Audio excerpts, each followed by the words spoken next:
Hi friends, कैसे हैं आप सब लोग। होप करते हैं आप सब लोग बहुत ही अच्छे होंगे। अभी हमने उस जो असाइनमेंट था उसका सॉल्यूशन आपको पिछले वाले वीडियो में दिया था। कुछ स्टूडेंट ने उसमें से क्वेश्चन किया कि सर 9 और 10 का सॉल्यूशन नहीं है। ये इस बात का प्रूफ है, उसने पूरा वीडियो पढ़ा और देखा कि उसका सॉल्यूशन नहीं, उसको डाउट है तो उसने पूछा। चलो वो तो बहुत अच्छा काम किया, पर वो स्टूडेंट जिसको पता भी नहीं होगा कि इसमें कौन सा क्वेश्चन बनाया गया है, कौन सा क्वेश्चन नहीं बनाया गया है, मतलब उसने कंप्लीटली देखा ही नहीं, तो पर्टिकुलर उनके लिए ऐसा मत करिए। आप इसको छोड़े तो फिर कहीं ना कहीं आप पीछे रह जाएंगे, बाद में आपके साथ प्रॉब्लम्स आएगा तो फिर आप इस चीज से सफर करोगे, क्योंकि टाइमिंग तो रुकेगा नहीं, टाइमिंग कहीं ना कहीं चलता जाएगा और फिर आप सफर करेंगे अपने कोर्स को लेकर, अपने कॉन्सेप्ट को लेकर। तो चलिए, जिस स्टूडेंट ने कहा वो मुझे बहुत अच्छा लगा कि सर 9-10 का एक बार सॉल्यूशन करा दीजिए, क्योंकि उसने किया है, उसने प्रैक्टिस किया है। ये चीज मुझे बहुत अच्छा लगा। इसको मेंटेन करिए और सभी लोगों से कहते हैं कि छोटी सी भी डॉट हो तो जरूर आप पूछिए, व्हाट्सएप पे अपने क्वेश्चन को डालिए, उसका मैं सॉल्यूशन आपको बताऊंगा। तो चलिए, आज पहले इस क्वेश्चन को लेके फिर हम लोग कॉलिगेटिव प्रॉपर्टी स्टार्ट करते हैं। Question number 9।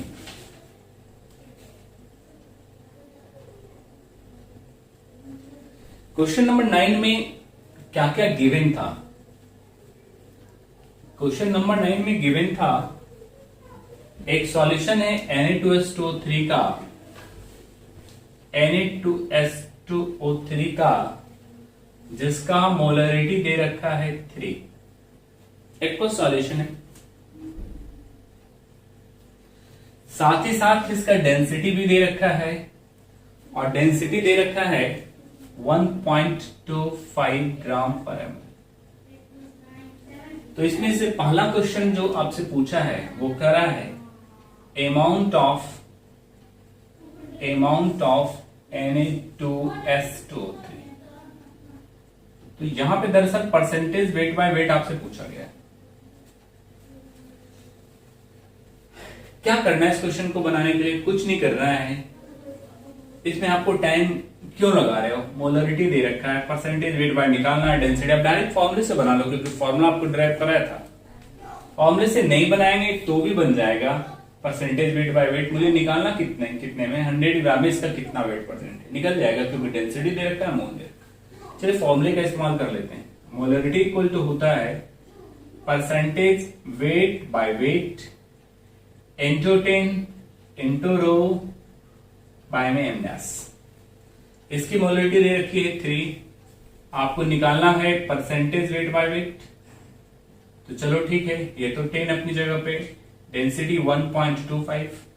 और जहां तक रहा मॉलिक्यूलर मास Na2H2O3 का मॉलिक्यूलर मास, यदि हम लोग यहां पे ऐड करके देखें तो इसका मॉलिक्यूलर मास आया था, पिछले बार भी निकाला था, 158 है।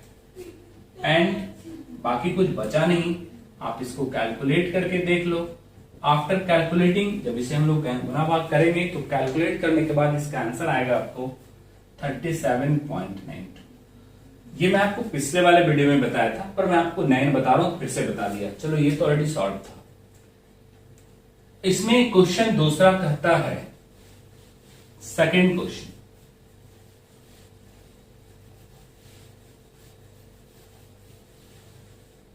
दूसरे क्वेश्चन में दिया हुआ है बेसिकली, वो कह रहा है कि find the mole fraction of Na2H2O3।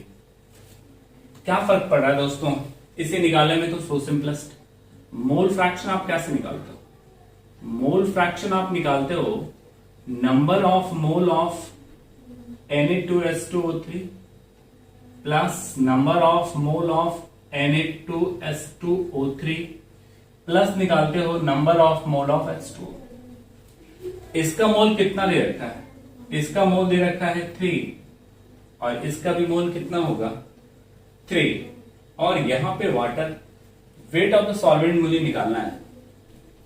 यही तो एक छोटा सा काम है कि वेट ऑफ द सॉल्वेंट कैसे निकालनी है। तो चलो ये तो आपके लिए करना बहुत ही आसान है, क्योंकि डेंसिटी दे रखा है, तो डेंसिटी बराबर क्या होता है m by V, this is mass of solution, volume of solution. तो m इक्वल टू क्या होगा rho into V, 1.25 volume, 3 molar दे रखा है, तो 3 मोलर का मतलब होता है 1 लीटर में 3 मोल प्रेजेंट, मतलब 1000 ml। आफ्टर कैलकुलेटिंग 1250 ग्राम हो जाएगा। दोस्तों ये 1250 ग्राम मास ऑफ द सॉल्यूशन हुआ। मास ऑफ सॉल्वेंट कैसे सॉल्यूट कैसे निकालेंगे, हाउ टू फाइंड, तो मास ऑफ दिस इज, यहां लिख दे रहा हूं मास ऑफ सॉल्यूशन। तो मास ऑफ सॉल्वेंट क्या, सॉल्यूट कैसे निकालेंगे, ये निकालेंगे मोल इनटू मॉलिक्यूलर वेट। तो मोल तो इसका दे रखा है 3 और इसका मॉलिक्यूलर वेट 158, आफ्टर मल्टीप्लीकेशन 474 आ जाए। तो ये मास ऑफ सॉल्यूट है, ये मास ऑफ सॉल्यूशन है, तो क्या मास ऑफ सॉल्वेंट नहीं निकाल सकते, बिल्कुल निकाल सकते। मास ऑफ सॉल्वेंट मतलब वाटर का, तो ये कितना हो जाएगा दोस्तों, टोटल है 1250 माइनस 474 776 ग्राम, ये आ जाएगा। ऐसे कंडीशन में आपको कुछ नहीं करना है, यहां पे लाके रख दो, 18 से डिवाइड कर दो and this becomes the mole fraction of Na2O3। अब यहां पे कैलकुलेशन का बस ऑब्जेक्ट रहा, आफ्टर कैलकुलेटिंग दिस बिकम्स 0.063। आप इसको सॉल्व करके एक बार देख लेना, इतना ही आएगा। आप इसको एक बार नोट डाउन कर लो।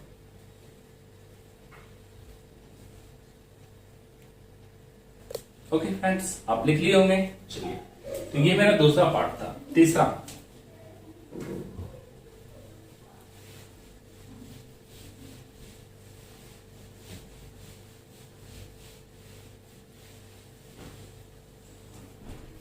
पार्ट क्वेश्चन का कहता है, क्वेश्चन में कह रहा है बेसिकली कि फाइंड द मोलरिटी, मोलरिटी निकालने को कह रहा है, Na2H2O3 का मोलरिटी निकालने को कह रहा है।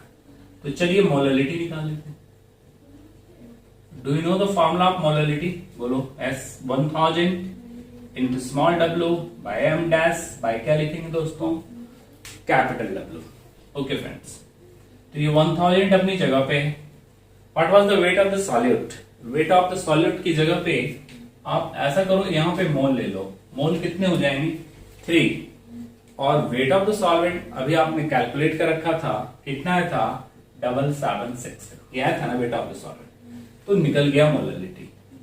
अब आपको कुछ करना नहीं है, इसे कैलकुलेट कर लो। कैलकुलेट करने के बाद ये आएगा आफ्टर कैलकुलेशन 3.865। कैलकुलेशन में टाइम वेस्ट ना हो, इस वजह से आप डायरेक्ट लिख लो। दूसरा कह रहे हैं यहां पे कि Na2S2O3 में ये तो मोलरिटी किसका निकला, ये मोलरिटी निकला Na2S2O3 का, लेकिन आपसे पूछ रहा है कि Na प्लस का मोलरिटी कितना होगा। तो ध्यान रहे कि after breaking it forms 2Na plus and it forms 1SO3 2 minus. तो ये डबल 2 आयन बनाता है, तो पक्का इसकी मोलरिटी कितनी हो जाएगी, डबल हो जाएगी, क्योंकि मोल डबल हो जाएंगे। तो इसको हम लोग 2 से मल्टीप्लाई करेंगे, 7.73 आ जाएगा एंड दिस बिकम्स 3.865। ये तो इसके बराबर ही हो जाएगा। तो ये मेरा क्वेश्चन थर्ड था। सो सिंपलेस्ट क्वेश्चन, बहुत ही बेसिक क्वेश्चन है, लेकिन आपका एक बात है कि आपका कंसंट्रेशन टर्म का प्रैक्टिस हो गया। चलिए लास्ट क्वेश्चन, क्वेश्चन नंबर 10 की ओर बढ़ते हैं।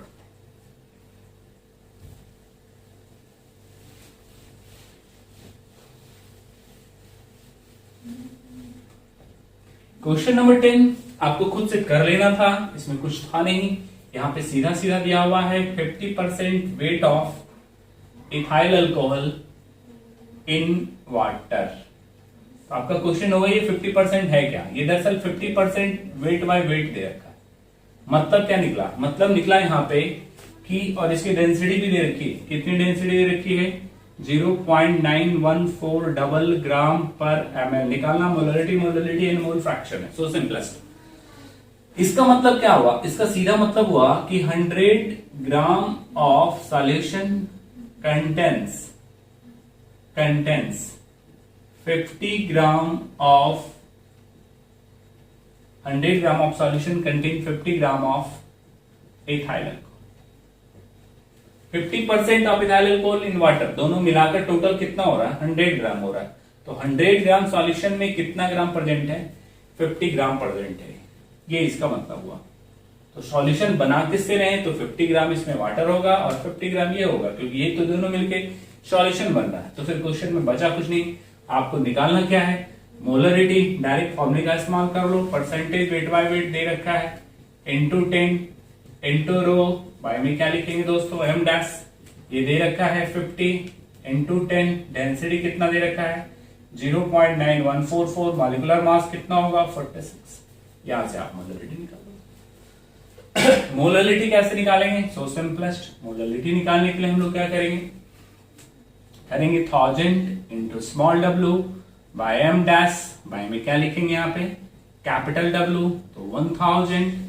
What was the weight of the solute? 50 by 46, और ये भी 50 होगा, तो ये दोनों कट गया, ये निकल गया, ये निकल गया। How to find mole fraction? Mole fraction कैसे निकालते हैं?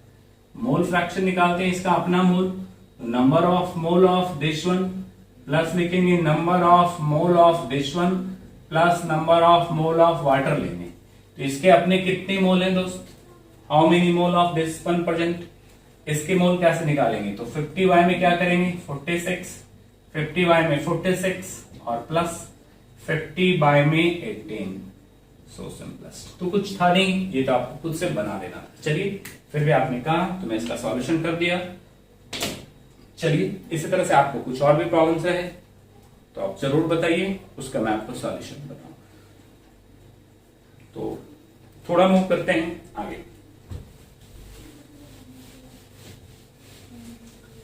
आज हम लोग स्टार्ट करेंगे कॉलिगेटिव प्रॉपर्टी। कॉलिगेटिव प्रॉपर्टी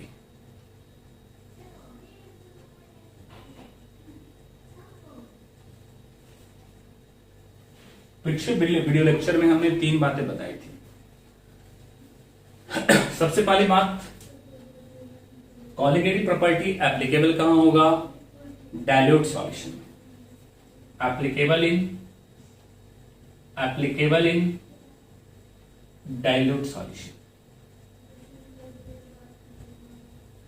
यदि आपने सॉल्यूशन को बहुत कम ले लिया और कॉलिगेटिव प्रॉपर्टी ऑब्जर्व करोगे तो ये नहीं मिलने वाला। दूसरा यहां पे मिलेगा, ये कब मिलता है? जब हम नॉन वोलेटाइल सॉलिड ऐड करते हैं। If non volatile solutes are added. दूसरी बात। तीसरी बात क्या होती है दोस्तों? Applicable in dilute solution, non volatile solid, और ये कॉलिगेटिव प्रॉपर्टी कहते किसे? Such type of property which depends upon number of mole of solid and independent from the nature of solid। यहां पे लिखेंगे such type of property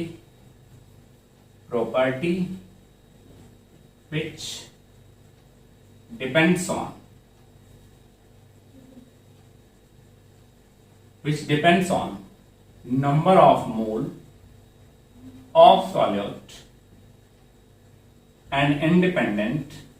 number of mole of solute and independent from nature of solute। Okay, तो ये सारी चीजें आपको बताया भी था, और इसमें एक और बात बताया था, 4 टाइप का कॉलिगेटिव प्रॉपर्टी पढ़ना है। तो चलिए आज की क्लास स्टार्ट करते हैं। सबसे पहला कॉलिगेटिव प्रॉपर्टी, ध्यान से केयरफुल होके नोट्स कॉपी पेन निकाल के मेरे साथ पढ़िए। तो ये हम लोग का है relative lowering in vapour pressure. Vapour pressure पहले लेक्चर में हम लोगों ने डिफाइन किया था। वेपर प्रेशर होता क्या है, वेपर प्रेशर को मेजर कैसे करते हैं, relative lowering in vapour pressure. तो चलिए कैसे इसको हम लोग फाइंड करेंगे, हाउ टू फाइंड। देखिए, सपोज करो मेरे पास एक कंटेनर है और इस कंटेनर में हमने प्योर सॉल्वेंट ले रखा है, pure solvent, and P nought is equal to vapour pressure of pure solvent. इसमें क्या करते हैं हम लोग, फ्रॉम द आउटसाइड, बाहर से नॉन वोलेटाइल सॉल्यूट को ऐड करते हैं। अभी बताया था आपको, नॉन वोलेटाइल सॉल्यूट को ऐड करते हैं। मान लो मेरा सॉल्यूट फिलहाल कुछ ऐसा था, ये मेरा सॉल्यूट था। सिंपल एग्जांपल है, सपोज करो ये शुगर है और ये वाटर है, हमने इसको इसमें मिला दिया। मिलाने के बाद ये डिसॉल्व हो जाएगा, कंप्लीटली डिसॉल्व हो जाएगा। और होगा क्या, होगा कुछ ऐसा कि ये जो मेरा सॉल्वेंट था, वाटर मान लें, इसके बीच में ये डिसॉल्व होने के बाद ये आ जाएगा। अब क्या हुआ, हुआ कुछ ऐसा कि जहां पे इसके इस सरफेस पे सिर्फ और सिर्फ प्योर सॉल्वेंट था और ये प्योर सॉल्वेंट वेपर का फॉर्मेशन कर रहा था। यहां पे क्या हुआ, नॉन वोलेटाइल ऐड करने के बाद इसके ओपन सरफेस पे कुछ नॉन वोलेटाइल के भी पार्टिकल्स आ गए। अब जब नॉन वोलेटाइल के पार्टिकल्स आ गए तो मोल फ्रैक्शन जो ऊपर वाले सरफेस है उस पे क्या हो गया, घट गया। तो जब उस पे मोल फ्रैक्शन प्योर सॉल्वेंट का घट गया तो पक्का इसकी वोलेटिलिटी भी घट जाएगा। क्यों, क्योंकि ये तो वेपर बनाने नहीं जा रहा, ये कभी भी वेपर नहीं फॉर्म करेगा। ये जो हमने लिखा है, this solid never forms vapour, तो वेपर अभी भी कौन करेगा, वेपर तो अभी भी यही सारे पार्टिकल्स करेंगे, बट इस पार्टिकल की संख्या क्या हो गई, घट गई, और घट गई तो वेपर प्रेशर क्या हो गया, घट गया। After adding a non volatile solid, vapour pressure of pure solvent is decreased, क्योंकि इसके ओपन सरफेस पे नॉन वोलेटाइल सॉल्यूट के पार्टिकल आते हैं और वो नॉन वोलेटाइल सॉल्यूट के पार्टिकल्स अपना स्पेस लेता है, और अपना स्पेस लेने के बाद यहां पे क्या होता है, इसकी एस्केपिंग टेंडेंसी, जहां जो पार्टिकल्स जितने ज्यादा यहां पे वेपर बना रहे थे, यहां पे पार्टिकल या लेवल कम हुआ। क्यों, क्योंकि कुछ नॉन वोलेटाइल भी ओपन सरफेस पे आ गए। समझ गए हमें कि यहाँ पे PS is equal to vapour pressure of solution, और साफ साफ कहेंगे कि वेपर प्रेशर ऑफ सॉल्यूशन यहाँ पे घट जाता है। क्लियर हुआ, क्यों घटता है आप समझ गए होंगे। नॉन वोलेटाइल सॉलिड आने की वजह से इसके ओपन सरफेस पे चला गया, और इसका जो fraction, mole fraction open surface पे था वो घट गया प्योर सॉल्वेंट का, इस वजह से वेपर प्रेशर ऑफ सॉल्यूशन घट जाए। तो अब यहां पे क्वेश्चन उठता है कि रिलेटिव लोडिंग पढ़ना है, इसको फर्दर आगे कैसे कंटिन्यू करें। तो चलिए इस बात को थोड़ा सा आगे बढ़ाओ।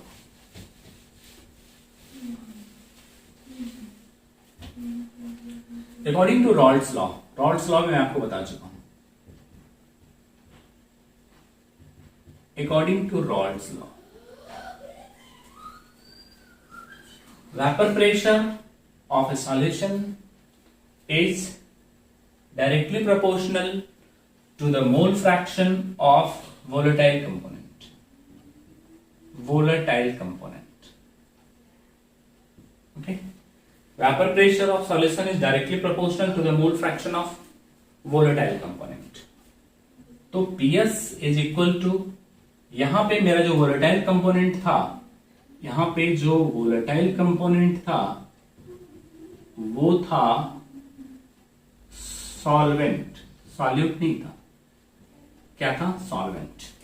तो यहां पे लिखेंगे mole fraction of solvent into क्या लिखेंगे, P नॉट ऑफ सॉल्वेंट। जैसा कि मैं आपको रॉल्ड्स लॉ का जब डेफिनेशन पढ़ा रहा था, ये मुझे लग रहा है कि दूसरे लेक्चर में हमने बताया था व्हाट इज आइडियल सॉल्यूशन। उसी आइडियल सॉल्यूशन में मैं आपको एक्सप्लेन किया था what is रॉल्ड्स law, Raoult's law क्या होता है, एंथैल्पी ऑफ सॉल्यूशन क्या होता है। ये सारी चीजें आप नहीं देखे हैं तो आप लेक्चर 2 में आप देख लेना, रॉल्ड्स लॉ में आपको पढ़ाया। तो ये होता है रॉल्ड्स लॉ, डायरेक्टली प्रोपोर्शनल। तो उसमें बताया भी था कि कैसे लॉ हुआ, इसका बेसिस क्या है, कहां से आया, इसका मेन फंडामेंटल क्या है, वो आपको लेक्चर 2 में मिलेगा। तो चलो ये चीजें हमने यहां पे लिख दिया। अब यदि मैं आपसे एक बात कहूं कि mole fraction of solvent plus mole fraction of solute, इन दोनों का समेशन कितना होता है, तो आप बोलोगे 1 होता है। तो मैं कहूंगा कि मोल फ्रैक्शन ऑफ सॉल्वेंट मुझे निकाल के बताओ, तो आप बोलोगे 1 minus mole fraction of solvent होता है।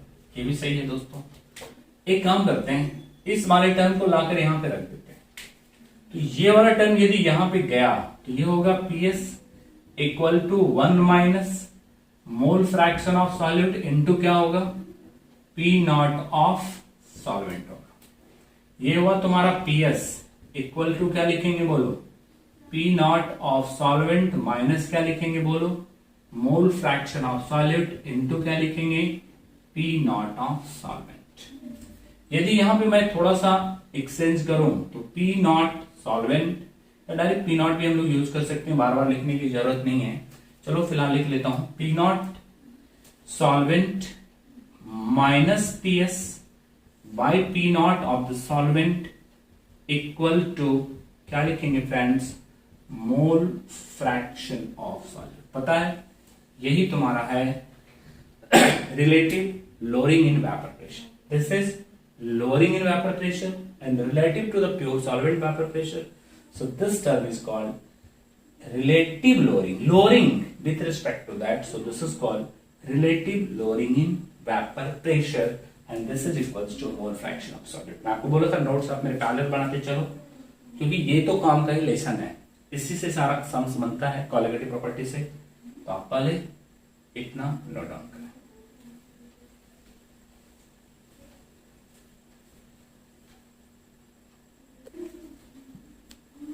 ओके फ्रेंड्स, होप करता हूं आप लिख लिया होंगे। तो चलिए थोड़ा आगे बढ़ते हैं।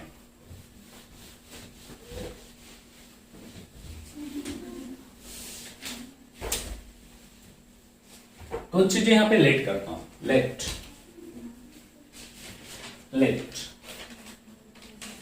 और यही हम लोग पूरे सॉल्यूशन में यूज करेंगे क्योंकि इंपॉर्टेंट फॉर्मूला आना स्टार्ट हो गया है और ये सब फॉर्मूले बिल्कुल फिंगर पे होने चाहिए। ऐसे नहीं कि आप इतना प्रैक्टिस कर लो कि वो चीजें आपको याद हो जाए, ठीक है।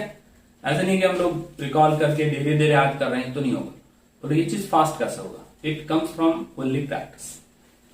चलिए कुछ चीजें लेट करता हूं। Small w is weight of solute m dash equal to molecular weight of solute, capital W weight of solvent, and m naught is the molecular weight of solvent. Okay. PS क्या था दोस्तों, vapour pressure of solution था। P not क्या था दोस्तों, vapour pressure of solvent था। ये सारे टर्म जान रहे हैं। अभी हमने एक फॉर्मूला निकाला था, P not minus T S by P nought equal to mole fraction of solute, आया था। ओके आया था। तो P not minus P S by P nought, इसको क्या लिख सकते हैं, इसको लिख सकते हैं number of mole of solute plus number of mole of solvent. This is number of mole of solute, small N is the number of mole of solute, capital N is number of mole of solvent. Okay, P not minus P S by P not. एक काम करता हूं, N का value क्या लिखेंगे बोलो, small W by M dash. तो small W by M dash होगा यहाँ पे, ये क्या होगा, capital W by M naught होगा। ओके होगा। अब आप याद करो, जैसे लेसन स्टार्ट हुआ मैं आपको पढ़ाया था कि कॉलिगेटिव प्रॉपर्टी उस केसेस में एप्लीकेबल होता है जहां सॉल्यूशन क्या होता है, डाइल्यूट सॉल्यूशन। तो यहां पे लिखेंगे इन dilute solution, in dilute solution number of mole of solute is much less than number of mole of solvent।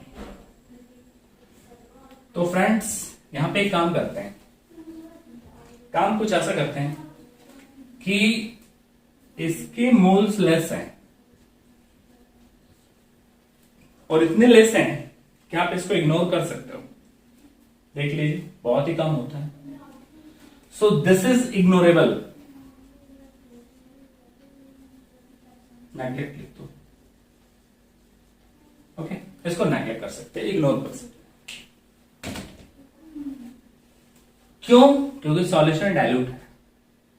और कोलिगेटिव प्रॉपर्टी डाइल्यूट सॉल्यूशन में ही होता है। ऐसे सिचुएशन में यदि हम लोग इसको लिखें अरेंज करके तो क्या बनेगा, P not minus P S by P nought equal to small W by M dash into M not by में क्या होगा friends, capital W.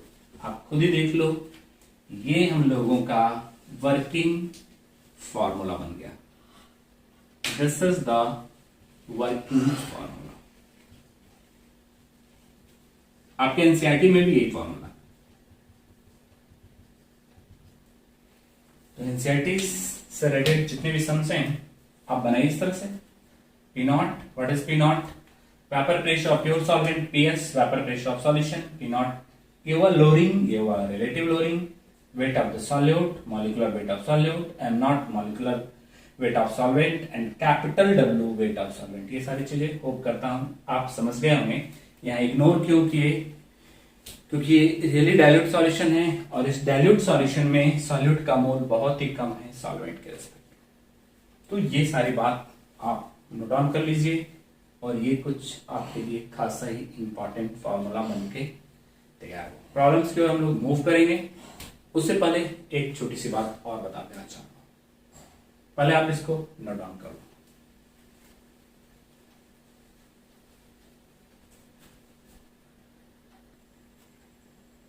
Okay friends, hope करता हूं आप इसको नोट डाउन कर लिए होंगे। तो इसको यदि आप नोट डाउन कर लिए होंगे तो चलिए मूव करते हैं हम लोग थोड़ा सा आगे। देखो ये फॉर्मूला वैसे एनसीईआरटी के जितने सम्स हैं आप बनाओ, इससे कोई प्रॉब्लम नहीं आएगा। मेन में भी आता है, बनाओ कोई प्रॉब्लम नहीं आएगा। बट यदि आप मोर एक्यूरेट रिजल्ट चाहते हैं तो इस फॉर्मूले को हम लोग मॉडिफाई कर देंगे। कैसे मॉडिफाई करेंगे, चलिए जरा सा।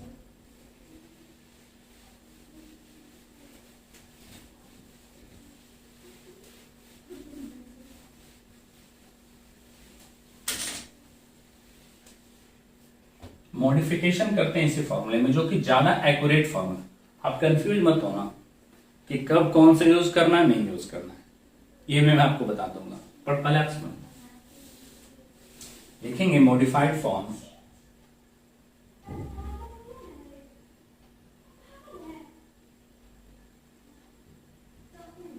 इसी फॉर्मूले का modified form. Okay, modified form of Rawls law भी लिख सकते हो क्योंकि ये रॉल्स लॉ से आया है।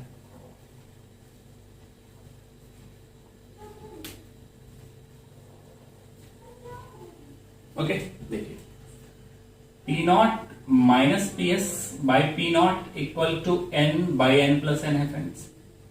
इसको उल्टा कर दो तो P nought by P not minus क्या होगा, पी एस बराबर एन बाई में क्या हो जाएगा, एन हो जाएगा। इसको आप ऐसे लिख दो, P nought by P not minus P S तो 1 प्लस एन बाई एन हो जाएगा। इसको इधर ले आओ, P nought by P not minus P S minus 1 तो एन बाई क्या होगा।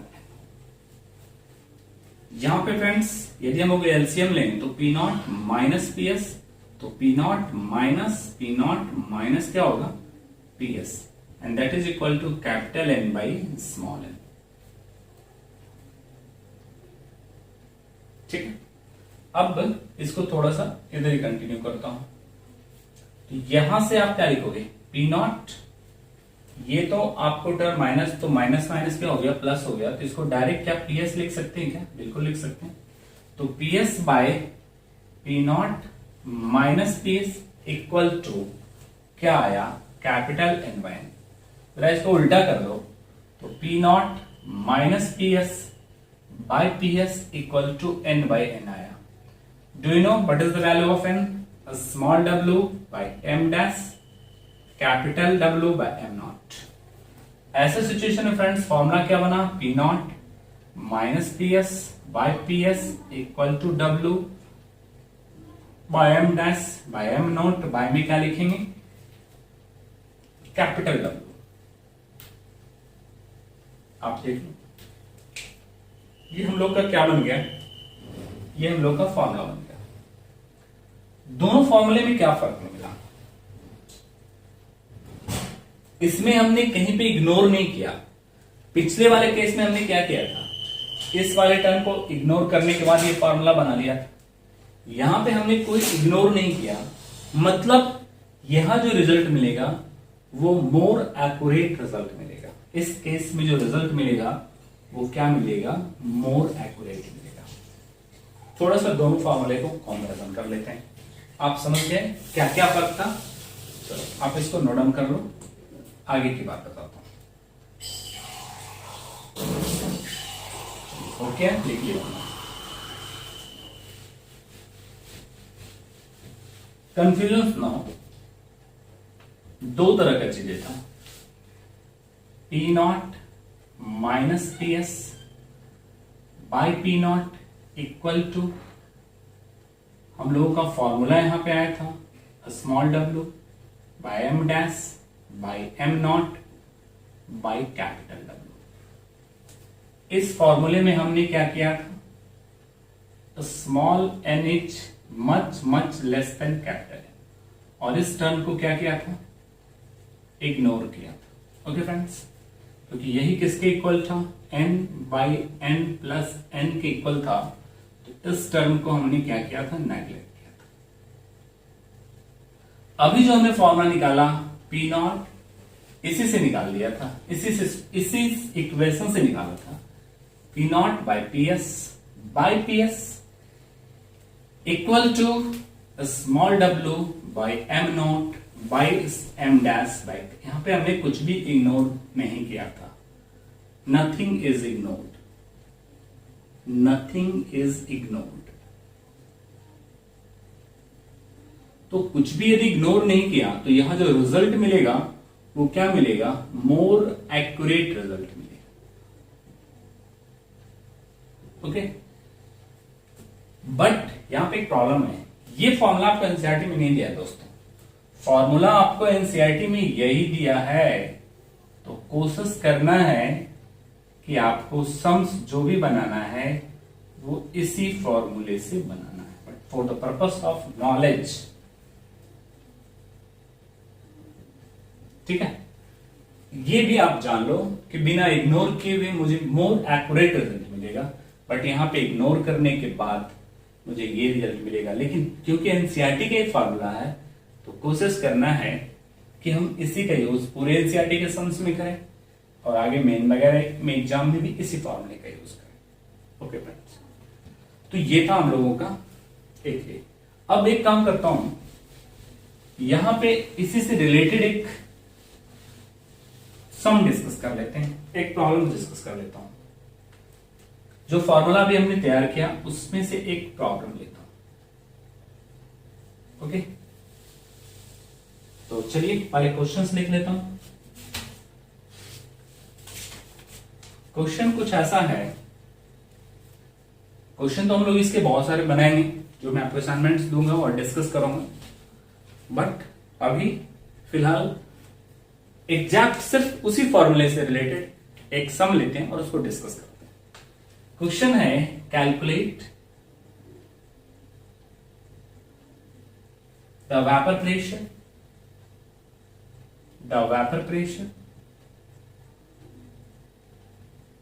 of an aqueous solution of 1 molar glucose solution at 100 degree Celsius. अच्छा सा क्वेश्चन है, छोटा क्वेश्चन बट अच्छा सा क्वेश्चन। कहा है कि एक 1 मोलर ग्लूकोज का सॉल्यूशन है मेरे पास, वाटर के साथ, एक्वा से मतलब वाटर के साथ मिला के बनाया गया। टेम्परेचर दे रखा है और पूछा जा रहा है कि वेपर प्रेशर ऑफ सॉल्यूशन क्या होगा।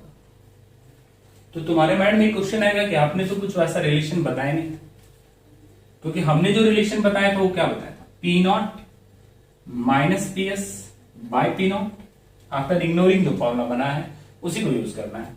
तो इसमें बताया था small w by M dash by M nought by capital W। तो बोलो यहां तो कोई मोलरिटी का टर्म नहीं, मोलरिटी का टर्म नहीं, तो फिर भी इसको आप आसानी से बना सकते हो। कैसे बना सकते हैं, सो सिंपलेस्ट वर्क दोस्तों, ऊपर भी 1000 से मल्टीप्लाई करो और नीचे भी 1000 से मल्टीप्लाई करो। और आप मोलरिटी वाला फॉर्मूला कंसंट्रेशन टर्म लेक्चर में जाइए। तो होप करता हूं कि जैसे अभी हमने रेड से कवर किया है वही टर्म मेरा मोलरिटी होगा। क्लियर हो गया आप सब लोग? यही मोलरिटी होगा। क्या फॉर्मूला था मोलरिटी का दोस्तों? मोलरिटी का फॉर्मूला था small w into 1000 by m dash by capital W, P nought minus P S by P nought equal to, आप खुद ही देख लो, ये हो गया small m into M not by में क्या लिखेंगे दोस्तों? 1000 लिखेंगे दोस्तों।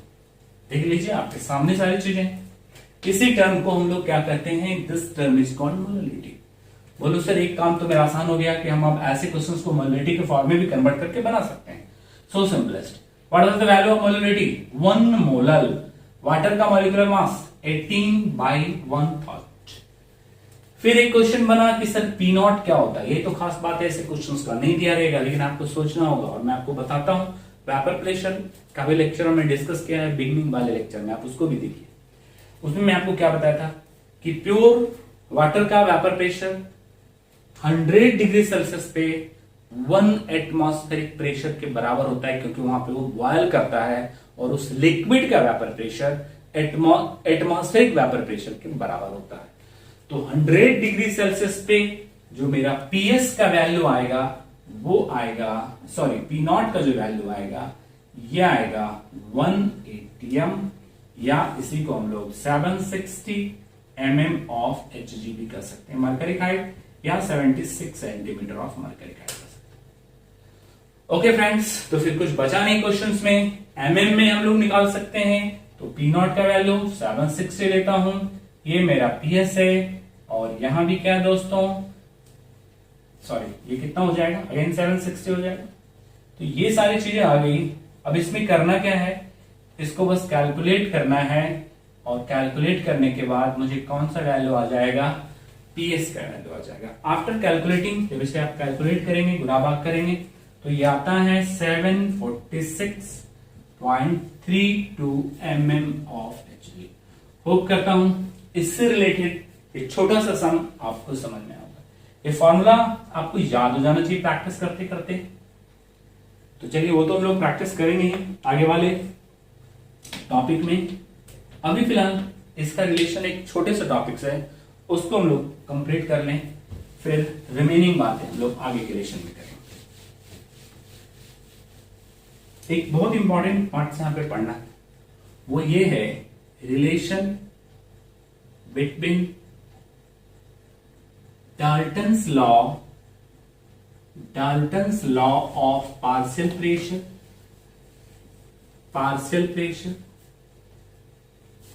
and Raoult's law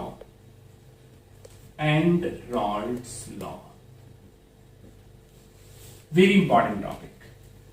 इस पे भी न्यूमेरिकल्स आता है, इसमें कोस्टवाल वाकर एक्सपेरिमेंट भी पढ़ना है। एनसीईआरटी में सारी चीजें नहीं दे रखी, बट आपको मैं बताया था स्टार्ट हम लोग बड़े एनसीईआरटी से करते हैं, बैक बिगनिंग से, बट जितना भी कॉन्सेप्ट नेट में, मेंस में, एडवांस में चाहिए, बेसिक से लेके हम आपको पूरा देते हैं। इसलिए हम हर एक टॉपिक में सब टॉपिक बना रखा है। वैसे तो खत्म करने के लिए वहीं पे खत्म हो गया, एनसीईआरटी के हिसाब से फॉर्मूला लिख दिया, खत्म हो गया काम, बट उससे आपको 100% आपकी प्रिपरेशन नहीं होगी। कहीं ना कहीं आपको क्वेश्चन थोड़ा ट्विस्ट करेगा, आप उसमें अटक जाएंगे। तो ये सारी चीजों को ध्यान रखिए। तो चलिए इसको जरा कवर कर लें। ये क्या है दोस्तों, मेरे पास एक कंटेनर है, ओके, और इसमें हमने क्या किया, इसमें हमने यहां पे 2 कंपोनेंट्स को लिया।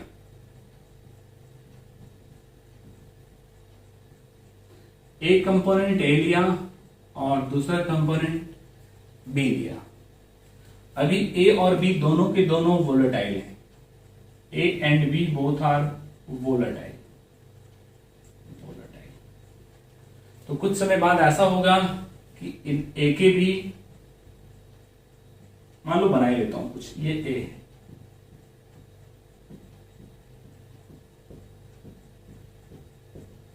ऐसा ए है मान लो,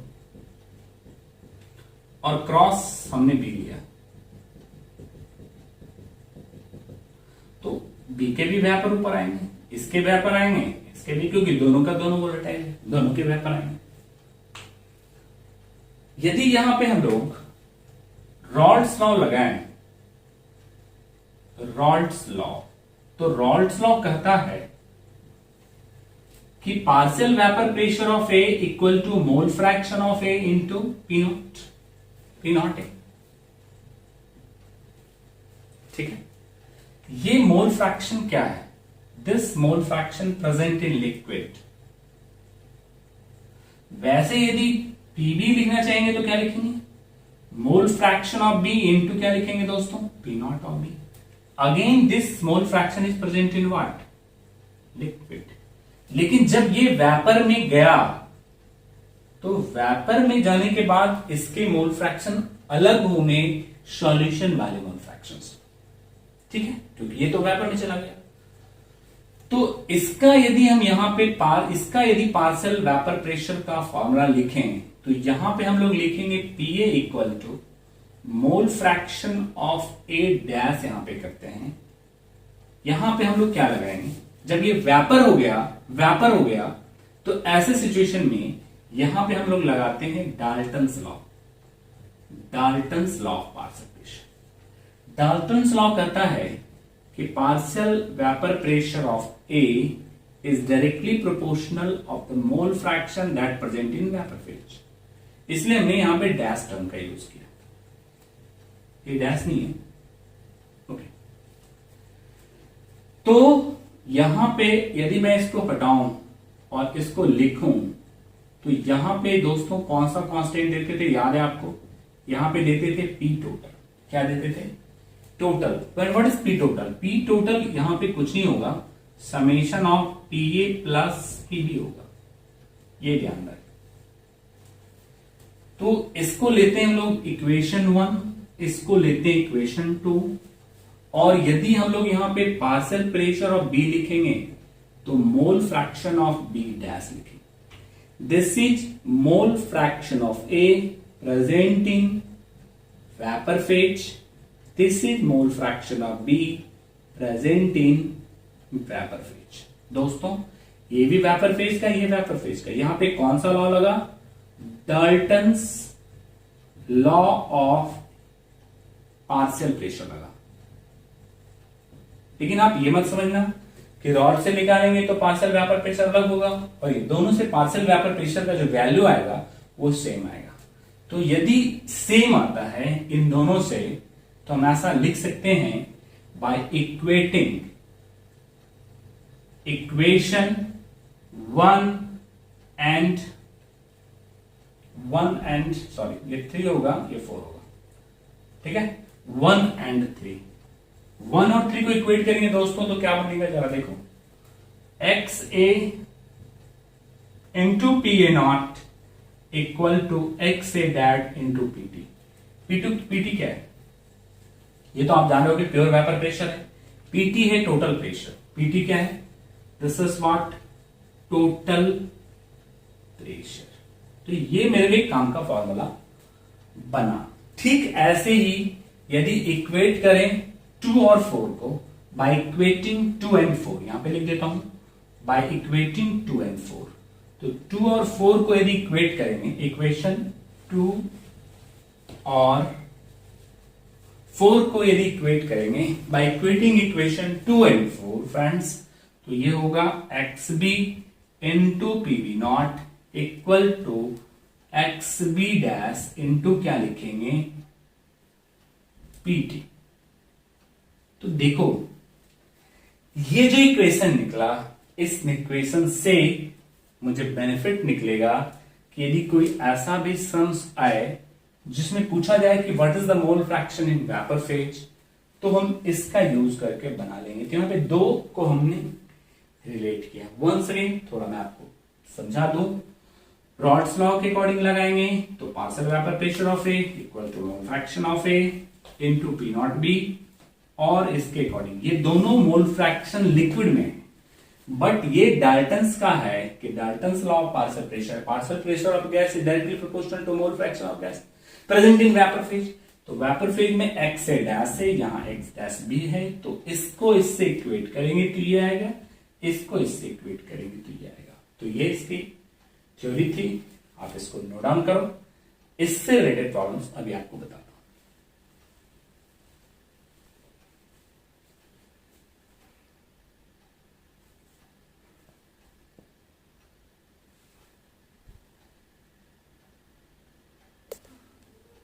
ओके फ्रेंड्स, आप लोग इसको नोट डाउन कर लिए होंगे, होप करता हूं कि आप लोग लिख लिए होंगे। तो चलिए एक क्वेश्चन इससे रिलेटेड देता हूं, इसी से रिलेटेड।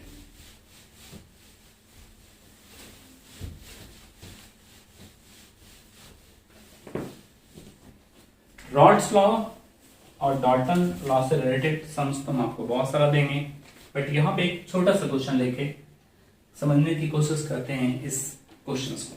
क्वेश्चन करा है कि mole fraction of A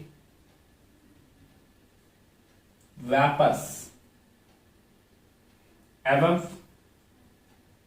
the solution in mixture of A and B x equal to 0.4 will be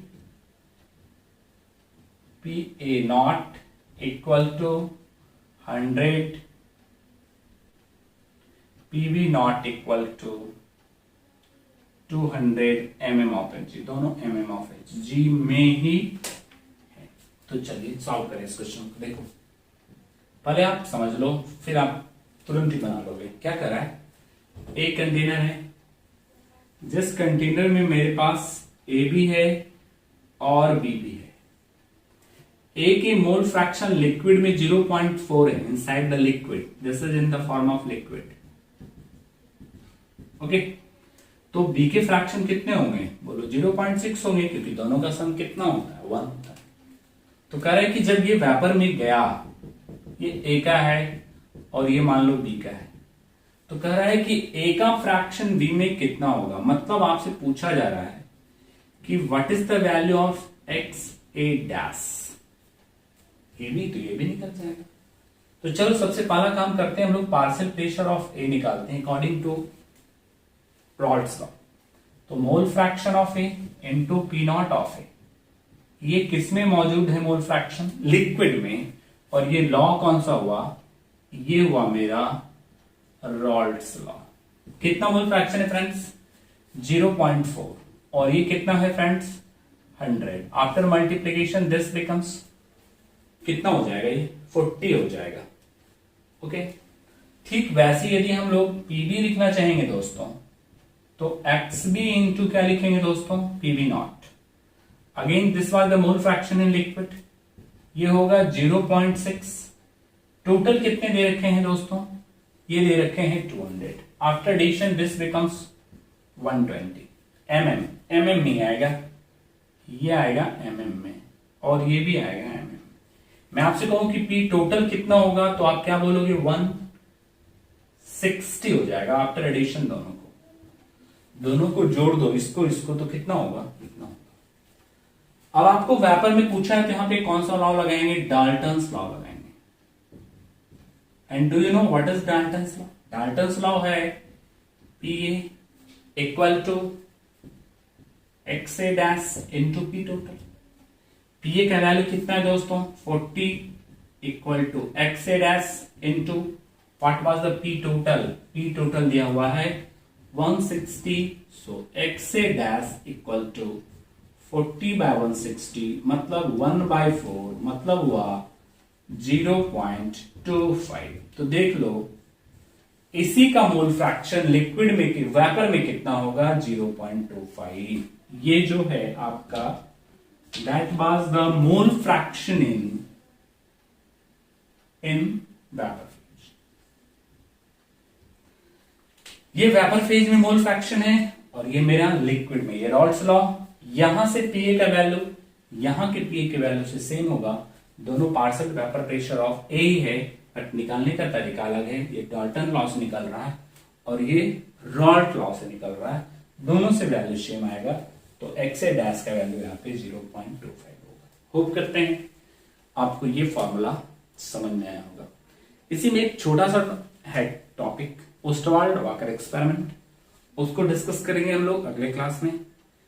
और इसी के साथ मूव करेंगे elevation in boiling point, depression in freezing point and osmotic pressure. Most important topic अब आने वाला है। हम लोग मेन पॉइंट पे पहुंच गए जहां से हम लोग को टॉपिक में एंटर करेंगे। तो होप करते हैं आपको समझ में आ रहा होगा, और जहां समझ में नहीं आया वहां पे आप अपना प्रॉब्लम्स जरूर सेंड करिए। आपको रिप्लाई वीडियो की हेल्प से या सॉल्व करके मैं आपको व्हाट्सएप पे पोस्ट कर दूंगा। Okay, thanks.